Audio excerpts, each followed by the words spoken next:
Hey, Viola Rules here, and welcome back to Professor Layton and the Spectre's call, so we have to talk to Monica to get the next puzzle.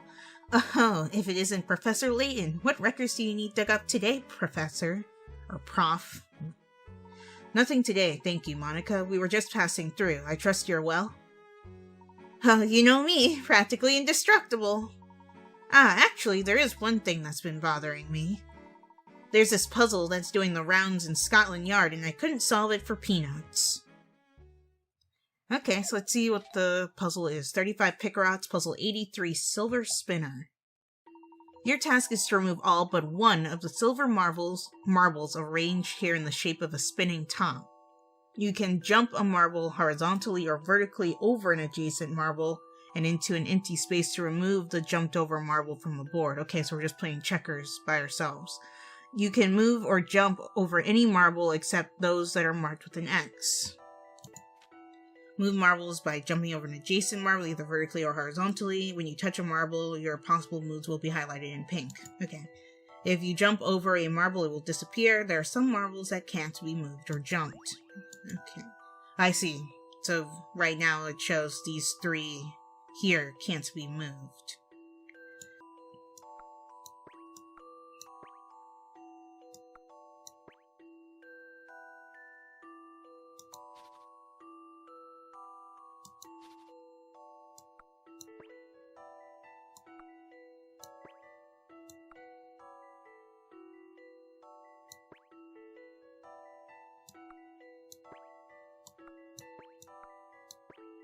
Finally. Some puzzles must be met directly. That one took a while. I love the thrill of a good solution. Sterling work.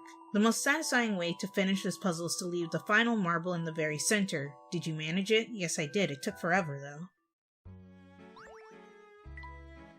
You, Professor, do not disappoint. You're head and shoulders above the inspectors. Oh no, it was nothing. No need to be so modest, but I suppose you can't help being such a gent. Well, at least Monica is nice to us, I guess. Oh, hello. Well, hello again. Business flourishing, I trust. Oh yes, it's alright, thanks. You've been a busy bee by the looks of it. And what could be better for a busy bee than some flowers? Take a whiff of these divine fragrance. Oh, that smells gorgeous. Gardening is a growing hobby these days. A lovely garden is the path to happiness, I say. So we have a garden puzzle probably. Fill the flower bed, 40 Picaraons. You have placed 16 magic tulip bulbs in this 4x4 flower bed. Watering a space will cause all magic bulbs in the same row and column to sprout if they are below ground, or recede if they are above ground. How should you proceed to fill the bed with flowers? Okay. Oh, I see.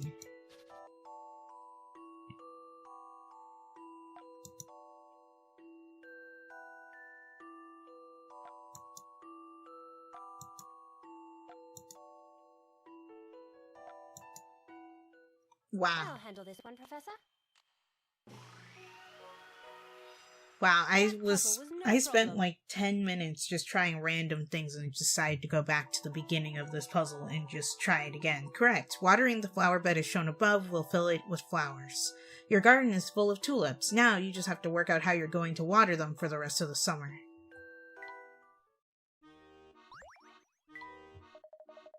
If only it were that easy to make flowers bloom all over London, wouldn't it be wonderful? London covered in flowers? Somehow I can't imagine it. Hello. Fancy meeting you here again. My bus is late, as usual. Care to keep me company for a couple of minutes? Sure, Mick. The bus stop. 55 Picaraons. Jeez. The buses on this route leave at the times indicated on the bus stop's timetable. All the buses start at this bus stop and take exactly 1 hour to get back here. How many buses are necessary to cover all the bus departure times indicated? Would it be 5? Because all of these are multiples of 5. So I feel like that's probably the answer.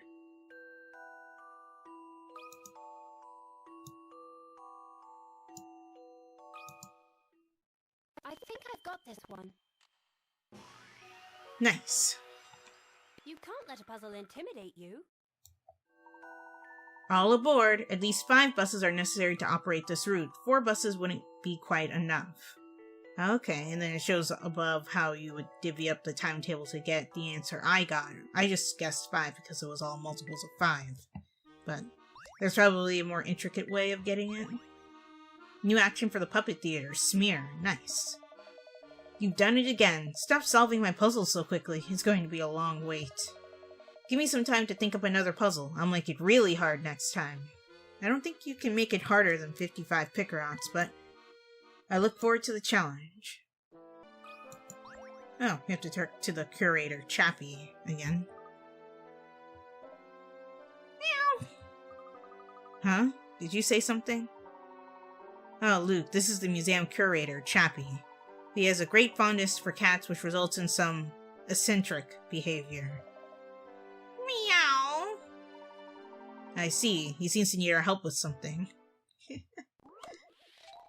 Board the window. 60 Picaraons. Oh my god, people. Why? You want to board up this broken window with some wood, but much to your dismay, all you can find are some old offcuts, most of which have holes in them. Place the boards over the window so that the window is completely covered and no holes show through. No boards may extend beyond the square window frame, but you can flip and rotate each piece of wood freely. Okie dokie, so there's going to be some overlap with the ones that have holes in them. So, I'm going to place this one here.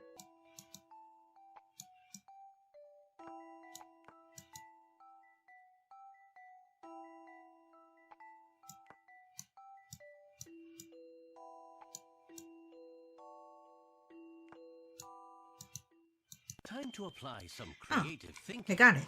Nice. A gentleman leaves no puzzle undone. Well done. This window is finally sealed. That ought to make things much cozier during those cold winter nights. Meow, meow. My pleasure, Chappie. Can he not talk normally? Meow. Perhaps the youths cannot comprehend my cat impression. Well, I understood you perfectly, Chappie. I knew you would, Herschel Layton. You're the museum's shining star. Okay, so he can talk normally, he just chooses not to. Okay, and this is the last puzzle that I was missing.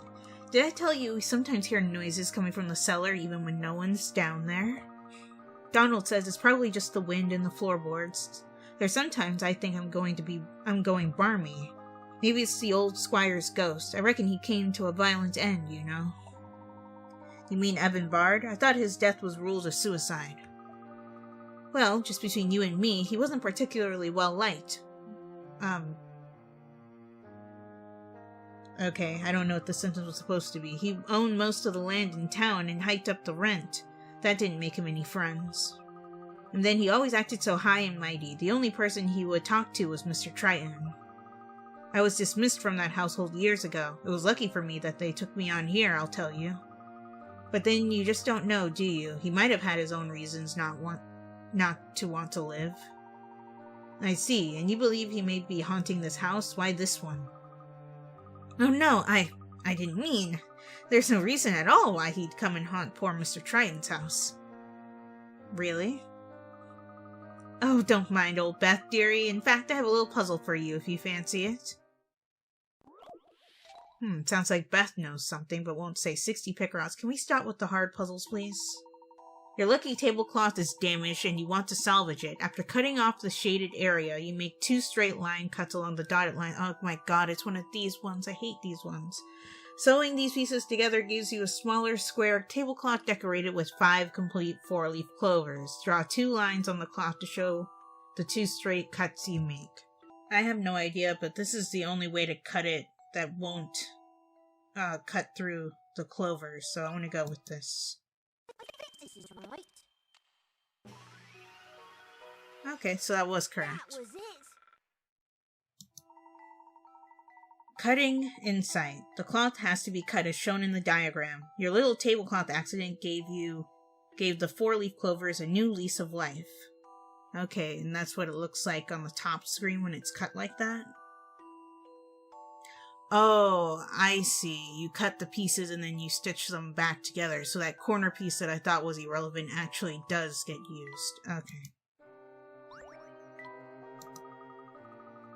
Now, I ain't one to gossip, and I would never say a word against the Master, but it is a bit strange how Mr. Barr left all of his land to Mr. Triton. They weren't related or nothing.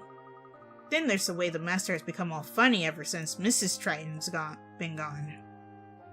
Yeah, where did the mom go? Because even Luke said that he was afraid that his mom left because of him. Which is just typical little kid thinking, but did they get divorced or something? And she just said she was going on a business meeting to Luke and then she just never came back? I don't know. But anyway, that's gonna be the end of this episode, and the next one will finally witness Clark's story now that I have all the puzzles that I was missing. If you guys enjoyed this one, be sure to like, comment, share, and subscribe, and I'll talk to you all next time.